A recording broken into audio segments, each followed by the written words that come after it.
On today's episode, I'll be getting into part 3 of my Chicago Blackhawks midseason grades, and I'll be dishing them out today to the veterans like Jason Dickinson, Connor Murphy, and Ryan Donato. Plus, I'll also break down what I think the defensive pairings should be as Seth Jones is nearing his return. All that and plenty more right here on Locked On Blackhawks. You're Locked On Blackhawks, your daily podcast on the Chicago Blackhawks. Part of the Locked On Podcast Network, your team every day.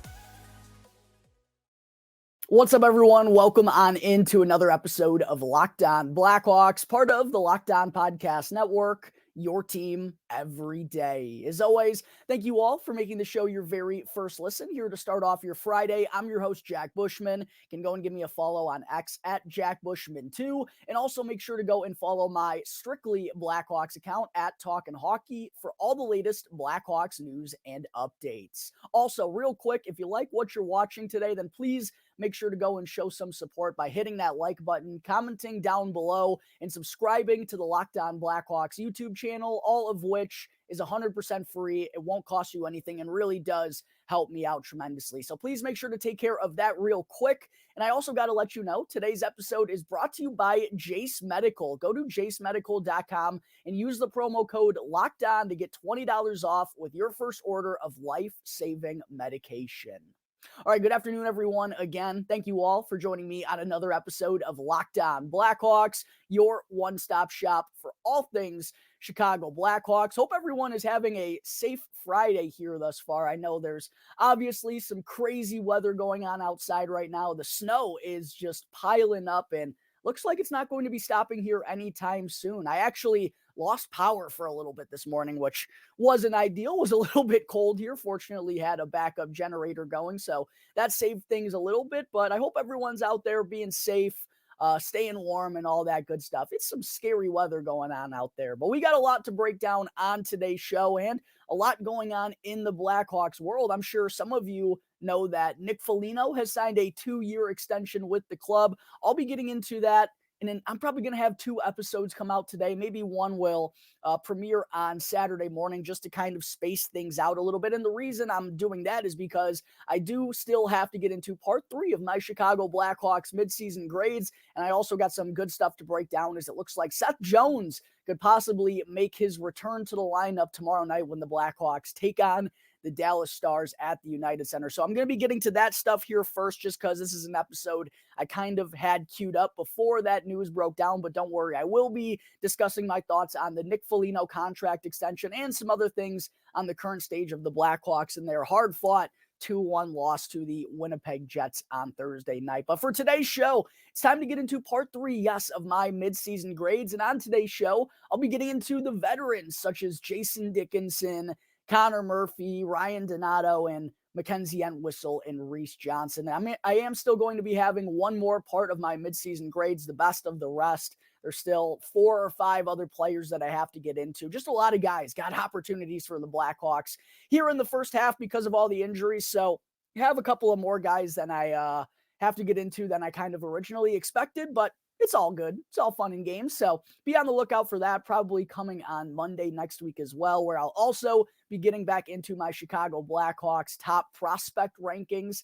But to kick things off here today, let's start with none other than 28-year-old forward Jason Dickinson, who, in my opinion, and I think a lot of other Blackhawks fans' opinions, is probably the most likely candidate to now represent the Chicago Blackhawks in the 2024 NHL All-Star Game up in Toronto. As we know, Connor Bedard will not be able to go since he underwent successful surgery to repair his fractured jaw, and his timeline is now he's going to be out for 6 to 8 weeks. So Dickinson, in my opinion, is the guy the Blackhawks should be sending to Toronto because he has just had an incredible first half and really just taken strides in his game and making the most of the opportunity that he's getting here. He is turned into somehow a certified goal scorer, Blackhawks fans. And out of all the goals that Jason Dickinson has this season, he's got 14 in 41 games, which is a new career high. His previous career high was 9, which he shattered a couple of weeks ago. But out of those 14 goals, what's been impressive to me is 13 of them have come from the even strength variety, which is really, really impressive. And second, most of them have been like absolute beauties, like curl and drag, top shelf snipes. It feels like Jason Dickinson has just gotten this confidence in his shot this season that whenever he's pulling up and firing the biscuit, it has the chance to go in. He's been blowing it past opposing goaltenders, and it's really been awesome to see Jason Dickinson have this type of season. He's also added 7 assists in his 41 games, so that gives him 21 points right now on the season, and he had a career high 30 points last year for the Blackhawks in 78 games, so it looks like he's well on his way to shattering that. Another pretty impressive statistic here for Jason Dickinson. Last year on the Blackhawks, he was minus 29. This year, he's plus 9, one of the team leaders right there with Alex Vlasic. And I know plus minus isn't the most meaningful or accurate stat to depict someone and their impact in hockey, but when you see someone who's a plus 9 on this Blackhawks team, especially when I've been going through a lot of these midseason grades and going through everyone's stats, there's a lot of, dash 15s, dash 20s out there for the Blackhawks. I believe Connor Bedard is a minus 23. So for Jason Dickinson to be a plus 9, I think that's pretty impressive in and alone of itself. I mentioned the 13 goals at even strength. He had 13 even strength goals in his previous 140 games. Already has 13 and 41 this season. He's also shooting 21.9%, and his previous career high was 10.6. So yeah, that's a little bit of an outlier, but I also go back to Dickinson just believing in himself a little bit more and just not passing up shooting opportunities, right? Like he's trying to call his own number out there, and on a Blackhawks team that's kind of been lacking that as a whole, it's really refreshing to see Jason Dickinson, for the most part, whenever he has the puck on his stick, he's trying to fire it, trying to curl and drag it, and trying to put one top shelf. Also averaging 16 minutes and 1 second of time on ice. That's the second most of his NHL career. 146.6% of his faceoffs, which is kind of right on par for what he's been as a centerman in his entire career. 147.7% of his draws last season. 63 hits in the first half, 39 shot blocks, on pace with what he had last year as well. 34 takeaways this season too. Not only has Dickinson been solid offensively, but he's been hounding players out there on the back check as well. He only had 54 takeaways in 78 games last year, 34 in his opening 41 this season. And then in terms of the analytics, kind of surprising. Dickinson's Corsi for percentage is 42.1%, but he has been on the ice for 32 goals for to 34 against. One of the best 5-on-5 goal differential ratios on the Blackhawks, and there also has been an 89.1 on ice save percentage for him, which is one of the better numbers for the Blackhawks players, and I think that probably is a result of Jason Dickinson doing a lot of good stuff on the defensive side of things as well. So from all accounts, I think it's been, I know they're two different players, but just like Connor Bedard, I think this first half has been a smashing success for Jason Dickinson, and I don't really know if there's anything you can knock him for. He's really, other than Connor Bedard, been the Blackhawks' best center all year long and one of their best offensive pieces, helping this team stay alive. They're really struggling offensively. Don't even want to think where they'd be without Jason Dickinson. So for many different reasons, I think I have to give Jason Dickinson an A for his performance in this first half. Really hope he winds up in Toronto for the NHL All-Star game. Next, we have 30-year-old defenseman Connor Murphy, who, believe it or not, is going to be 31 in March, the longest tenured member of the Chicago Blackhawks. He's been here since the Joel Quenneville days, which, seemed like a while ago now. I believe he got canned in, 2018? Yeah, Murph's been here for a while, but I'll tell you what, he is someone who is really kind of hard to gauge because he plays a selfless role for the Blackhawks year in and year out, someone who always is in defensive-minded situations, starting a lot in the defensive zone, and on a bad Blackhawks team that has a bad goal differential and gives up a lot of goals, that kind of leads to the numbers never really looking good for Connor Murphy. But I'll tell you what, this season, after seeing what Alex Vlasic has been able to do as a rookie, I think it's kind of hard to still be building up excuses for why Connor Murphy's numbers are bad when we're seeing a 22-year-old put up better numbers than he is. So it's kind of been tough to gauge Connor Murphy this season, but in his 41 games offensively, he has 1 goal so far this year, which is a little bit disappointing after he had 7 in 80 games last year, even though I didn't expect him to go out and score 7 goals for the second consecutive year. I wish he would have been chipping in a little bit more offensively, but he has done a good job in the assist department. He's got 6 assists already in 41 games after having just 6 in 80 games last year. So those numbers are up, but only 7 points is still pretty far back of his career high, which is 19. One thing that stood out to me too, the penalty minutes for Murphy. He's already got 40 in 41 games this year, had 69 in 80 games last year. So, and that's something that's kind of stood out to me too, is he's been in the box a little bit more this season, and as a more reliable penalty killer out there, you certainly want to have him on the ice in those situations. So I think it's key for Murphy to try to stay out of the box a little bit more in the second half. His plus minus, this is exactly what I'm talking about. Minus 19, but as someone who's in a lot of tough defensive situations, it's hard to blame Murphy for being on the ice for that many goals.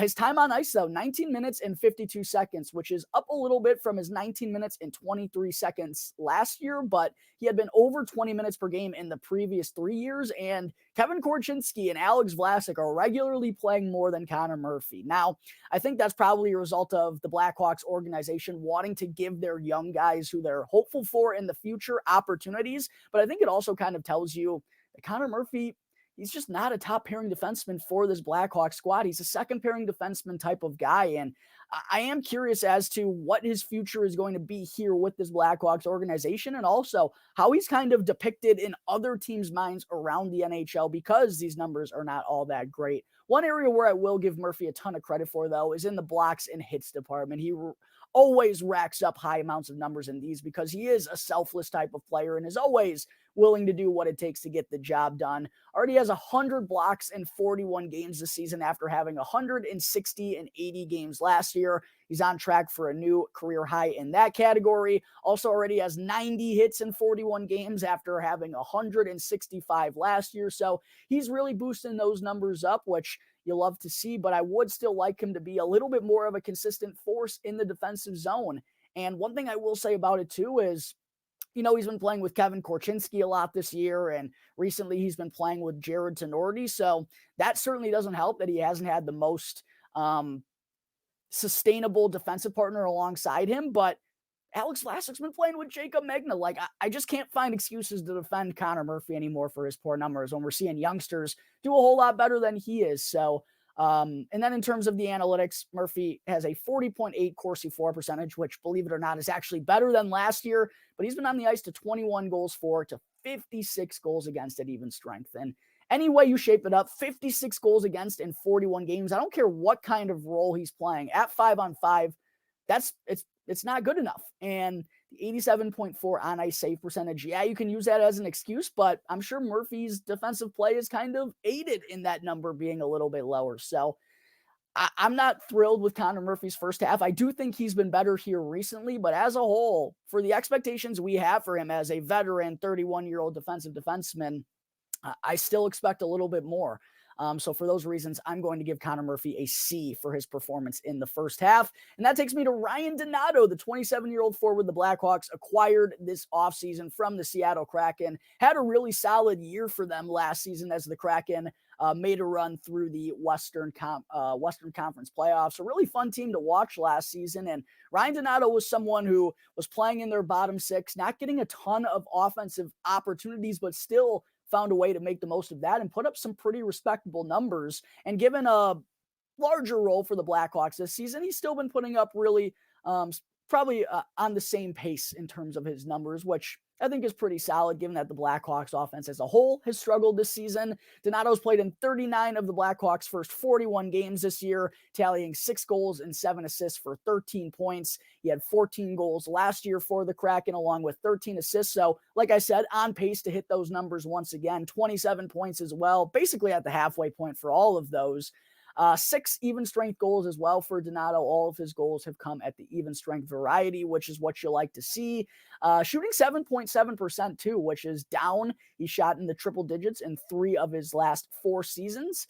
So some bad puck luck. You can make the argument for Donato that he could even have some more numbers, some bigger numbers in the goal scoring departments. What I also like about Donato, similar to Jason Dickinson and Colin Blackwell as well, he's got 78 shots on goal, which is 3rd on this Blackhawks team. He's someone who's always trying to fire the biscuit, baby, and it's probably not a surprise why Ryan Donato seems to always finish in the double digits in terms of goals, regardless of his role because he's trying to put the pucks on net. And I think a lot of Blackhawks could learn from this guy, even though maybe he's firing a bit more, and that's leading to the down shooting percentage. Got to shoot the puck to score goals in this league. So I'd like to see Ryan Donato have that aggressive mentality so far. Also averaging 14 minutes and 46 seconds of time on ice, a second to third line role mostly for him this year, which is the most ice time he has received since 2018-2019. He's also got 41 hits in 39 games this year, been nice in the physicality department, and is on track to break his career high of 70. Also has 32 takeaways, and his career high is 39. So looks like he's going to be shattering that number as well. And the analytics look pretty good for Ryan Donato too. 48.8 Corsi for percentage, one of the better ones on the Blackhawks. Been on the ice to 21 goals for, to 33 against at even strength with an 87.5 on ice save percentage. So defensively, he's been pretty good. I think he's been a solid second to third line guy for the Blackhawks. And like I said, kind of has that mentality that I wish some young guys like a Lucas Reichel or maybe like a Cole Gutman would kind of utilize a little bit more. I've been pretty happy with the addition of Ryan Donato thus far, so I'm going to give him a B for his performance in the first half. As always, Blackhawks fans, make sure to go and comment down below as to whether or not you agree or disagree with the grades I'm giving out, and go and explain the reasoning why you feel like you should give them that grade. I always like interacting with all of you fans during this. That's the reason why I do it, so make sure to go and hit that comment section down below. All right, there are the grades for the first three veterans. I'll be dishing out today. Coming up in just a moment, I will wrap up part 3 with Mackenzie Entwistle and Reese Johnson. But first, I need to talk to you all about Jace Medical. I know we come to sports to escape from some of the crazy realities in real life, but can we just talk for a minute about preparing for real life? Because according to the FDA, pharmacies are running out of antibiotics like amoxicillin right in the middle of the worst flu season in over a decade, and that is scary. I can't imagine a more helpless feeling than if a loved one got sick while a supply chain issue kept them from the life-saving medication that they needed. And that's why I'm here to present you all with the Jace case. The Jace case is a pack of 5 different antibiotics to treat a long list of bacterial illnesses. And you can also go and customize your own case right now with your own preferences by visiting jacemedical.com and completing your physician encounter. It's never been more important to be prepared than today. So go to jacemedical.com and make sure to use the promo code LOCKEDON to get $20 off with your first order. Again, that's jacemedical.com with the promo code LOCKEDON to get $20 off. Back here on the Locked On Blackhawks podcast, part of the Locked On Podcast Network, your team every day. Segment 2, picking up where I left off, finishing up part 3 of my Chicago Blackhawks midseason grades. Up next is none other than 24-year-old forward Mackenzie Entwistle, who's in his third full NHL campaign, turns 25 years old in July, and has played in 32 of the Blackhawks' first 41 games this year, mostly down on the fourth line, which has really kind of been the expected role for him since he's arrived. And, you know, we don't expect Mackenzie Entwistle to have the highest of ceilings, but the expectations for him was to turn into a good fourth liner that can use his speed and his size and his energy and his physicality to his advantage. And the tough part, it's like defensive defensemen for the Blackhawks. It's really tough to gauge the value of your fourth line players when the team just really isn't that good, especially when they're struggling to score offensively. And, you know, I get people on a regular basis tweeting at me saying, what does Mackenzie Entwistle do? What does Reese Johnson do? Well, I'll tell you what, they're not out here to score 20 goals a season, and that's not what they were brought in to do. Like, some people just have these expectations that Mackenzie Entwistle should be an offensive weapon when, you know, you're not going to have 12 forwards in the lineup for the most part, unless you're a Stanley Cup, you know, supreme team. Like this Blackhawks team, you're just not going to get goal scorers down on the fourth line. I don't know what you expect. And even when this team gets good, once again, you really don't want goal scorers on your fourth line. Yeah, maybe you want guys who can chip in offensively every now and then, but you want them to be rugged and responsible defensively and making it hard on their opponents. So I think evaluating a guy like Mackenzie Entwistle or a guy like Reese Johnson, who I'll get to here in just a second, it becomes really difficult to understand their true value on bad teams. So I think Mackenzie Entwistle and Reese Johnson kind of get a bad rap. But I will say, in Mackenzie Entwistle's case, I still feel like there's a little bit more to be desired with his play. And I love his combination of speed and physicality. But again, it's just hard to kind of recognize what his true impact is for this Blackhawks lineup when he's not putting up a ton of points offensively. In 32 games this year, he's got 2 goals and 3 assists for 5 points. His career high in goals is 5, which he had a couple of years ago in 55 games. Career high in assists is 7. So his career high in points is only 10 that he had in 66 games.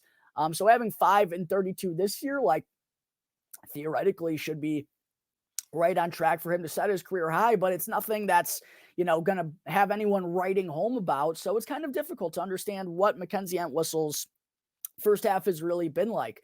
Been on the ice for, he's a -17, which he's never been a plus in his career because he's always been on the fourth line on bad Blackhawks teams. The one thing I will say is the shooting percentage down to 5.7% when he's been close to 10% in his entire career. Not someone who gets a ton of shots off on goal, but someone who is pretty effective and goes to the net with the purpose to get a lot of cleanup shots. So it would be nice to see that number get up a little bit higher here in the second half. In terms of time on ice, Entwistle has been on the ice for 11 minutes and 18 seconds per game, which is down from the 11 minutes and 55 seconds he had last year. What's interesting to me is, especially when I get to Reese Johnson here in a second, Mackenzie Entwistle is still being utilized as a center. Not that the Blackhawks have many options right now, but he's only won 41.7% of his draws and never really been a good faceoff man at the NHL. And to me, it's pretty clear that he's a winger with his speed and his size. I think he's someone who should be playing on the wing when the Blackhawks get healthier and have a little bit more options on their hand. And also, I've been a little disappointed by the physicality of Mackenzie Entwistle this year. He's only got 50 hits in 32 games compared to the 126 that he had in 66 games last year. So even the physicality is down a little bit. The goal scoring is down comparatively. The analytics, 44.0 Corsi for percentage, been on the ice to 7 goals for, 29 against, 85.4 on ice save percentage, one of the worst on the team. I feel like Mackenzie could still take his physicality to another level. And he's not even playing all that as much as he was last year. These fourth liners are tough to gauge, but I still expect a little bit better out of Mackenzie Entwistle. So I'm going to give him a flat C for his performance here in the first half. And then that takes us to Reese Johnson, who to me is kind of an intriguing case. The 25-year-old forward turns 26 in July. Like Mackenzie Entwistle, the offense has never been his bread and butter. In 27 games this year, he's got 2 goals and no assists for 2 points. Had 4 goals in 57 games last year, so actually above that pace. Had 2 assists in 57 games last year, so not really all that surprising. He's not chipping in much in the assist column, and then had 6 points in each of the last 2 years. So like I said, that's not the expectation for Reese Johnson. But one reason why I do think he's intriguing is because he's a penalty killer, and unlike Mackenzie Entwistle, he's a proven good centerman. Even though he's only taken 63 draws this year, which has been a little confusing to me. He's won 50.8% of his faceoffs. He's been above 50% every year in the NHL. And this is why I'm a little disappointed in Mackenzie Entwistle, because Entwistle certainly has the better offensive upside than Reese Johnson. But I think Reese Johnson might have the better chance of being a long-term piece with the Chicago Blackhawks team because of his versatility. And I think he's the more physical guy between the two, even though he's smaller. 56 hits in 27 games this year after having 178 in 57 last year. Coming off of that broken collarbone, he returned and was like even more physical. And his ability to play the center or the wing, and when he does play center, he can actually win draws. I don't know. To me, something just tells me that Reese Johnson has the better chance of sticking around long-term than Mackenzie Entwistle. I'm a little bit confused why the Blackhawks haven't been using him more down the middle this season. He's usually been playing the right wing when he's the more reliable faceoff man than Mackenzie Entwistle. In terms of the analytics, they're not pretty. 41.2 Corsi for percentage, been on the ice too. 5 goals for to 28 against, with an 83.7 on ice save percentage. That might be the worst one I've ever seen. I don't know if Reese is aiding in that or if it's just bad goaltending luck or what's going on with that. But 83.7 save percentage when he's on the ice is not very good. But I do still think Reese Johnson has a little bit of value as a potential fourth line center that can go out there and block shots and be physical in a very minimized role. Maybe I'm wrong on that. Go and comment down below as to whether or not you feel the same, that Reese Johnson has a better chance of being a long-term piece for the Blackhawks. I don't think either of them have solidified their spots in this Blackhawks rebuild, but I don't know. I just think Reese Johnson's versatility gives him a better chance. Go and comment down below if you feel the same. For those reasons, I'm going to give Reese Johnson a B for his performance in the first half. Maybe I'm being a little bit tough on Mackenzie Entwistle, but I just expect a little bit more out of him in comparison to Reese Johnson. All right, that wraps up part 3 of my Chicago Blackhawks midseason grades. Still have one more session to go. Make sure to stay tuned for that. Coming up in just a moment here, Blackhawks fans, I will get into a discussion on what the Blackhawks should do with their defensive pairings once Seth Jones returns from injury. But first, I need to talk to you all about Sleeper. A new NHL season brings all sorts of possibilities. Is Connor Bedard going to be taking home the Calder Trophy still? He could. Is Austin Matthews going to be taking home the Rocket Richard? Sounds like he could be. And you could be winning real big by playing daily fantasy hockey on Sleeper, the official daily fantasy app of the Locked On NHL Network. Sleeper is our #1 choice for daily fantasy sports, and especially daily fantasy hockey, because with Sleeper, you can win 100 times your cash in daily contests. And all you have to do is pick whether superstars like Nathan McKinnon, Connor McDavid, or Connor Bedard are going to record more or less than their Sleeper projections for goals, assists, points, shots, and more in any given game. And again, Sleeper offers you the chance to win 100 times your cash in daily contests. So start paying attention, make the correct picks, and you could win real big. And right now, you can use the promo code LOCKEDONNHL in all caps to get up to an $100 match on your first deposit with Sleeper. Again, that's promo code LOCKEDONNHL in all caps, and go and see Sleeper's terms of use right now for more details. Segment 3, following the Blackhawks matchup with the Winnipeg Jets last night. Don't worry, Blackhawks fans. I know it was a pretty good performance out of the fellas, even though they lost a heartbreaker 2-1 for the second consecutive game. I will be breaking down that episode, probably going to be coming out either later today or on Saturday morning. But what I want to talk about to wrap up today's show is that Blackhawks defenseman Seth Jones participated at practice this morning at Fifth Third Arena, and it looked like he was a full participant for the Blackhawks, and could be a chance that he makes his return to the lineup on Saturday night when they take on the Dallas Stars at the UC. And with that being the case, I figured it would be a good time to talk about what Luke Richardson should do with these defensive pairings, or what I would be doing if I were Luke Richardson whenever Seth is able to return, because the Blackhawks do have 7 defensemen on their active roster right now, even after sending Louis Crevier back to Rockford because they claimed Jacob Megna off of waivers from the Seattle Kraken while Seth Jones was down.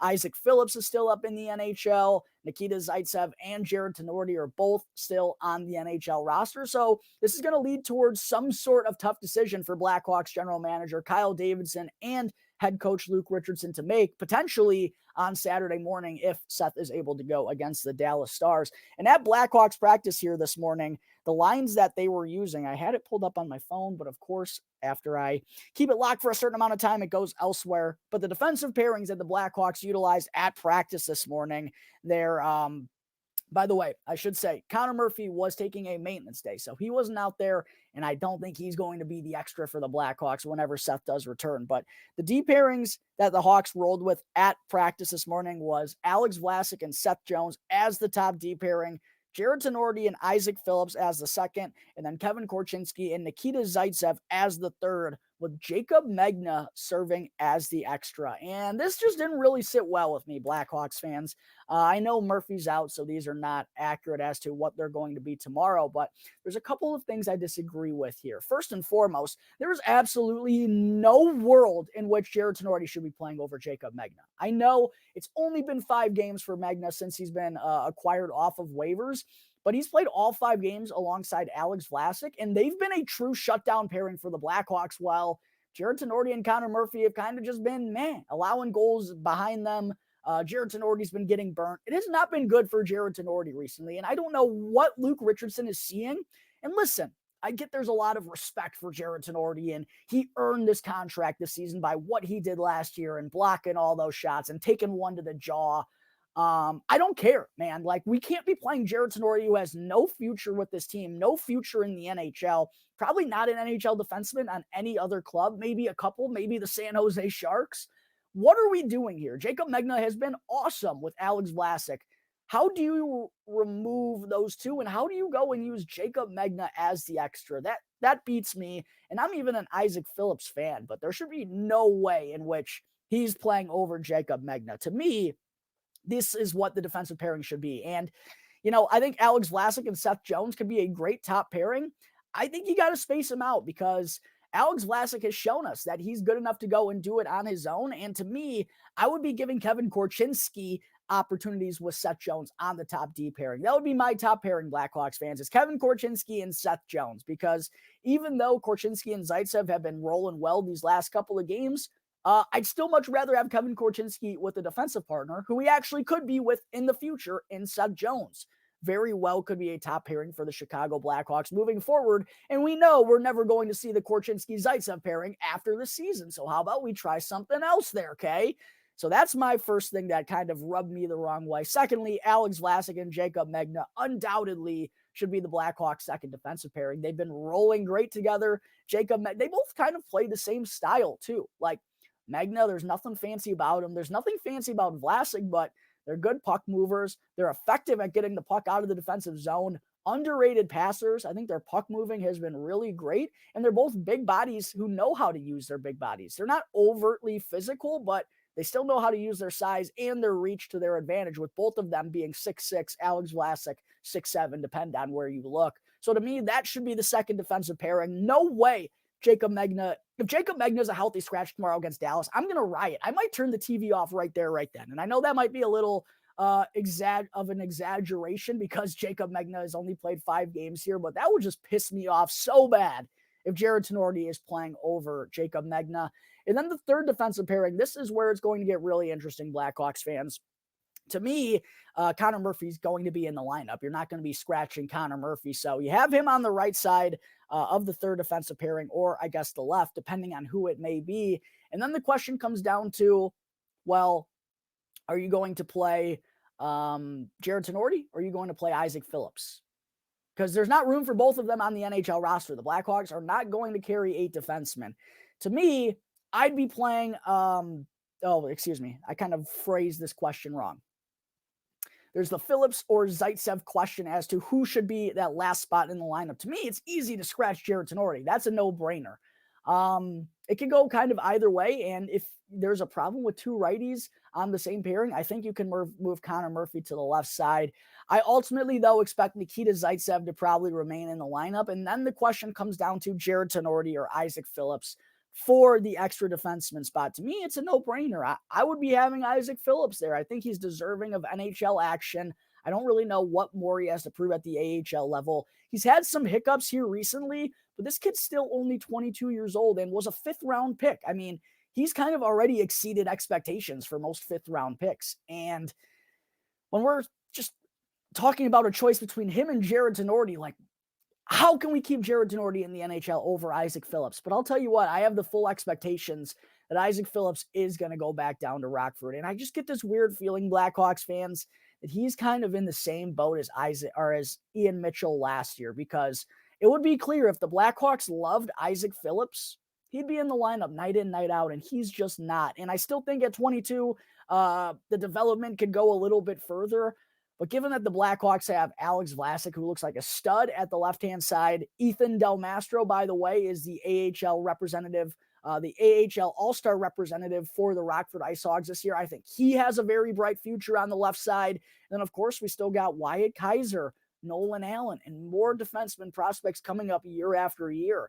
So to me, honestly, I just get this feeling that Isaac Phillips is going to be an odd man out. And because of that, the Blackhawks are going to keep Jared Tenori as their extra defenseman, even though it's going to piss me the fuck off.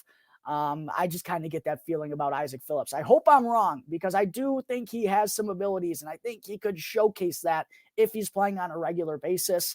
I just don't know if I expect that to be the case, given the Blackhawks situation on defense right here, right now. All right, I think that is going to wrap up today's episode of Locked On Blackhawks. As always, thank you all again for tuning into the show, and be sure to go and subscribe to the Locked On Blackhawks YouTube channel and go and follow the Locked On Blackhawks podcast for free wherever you may be listening to your podcasts.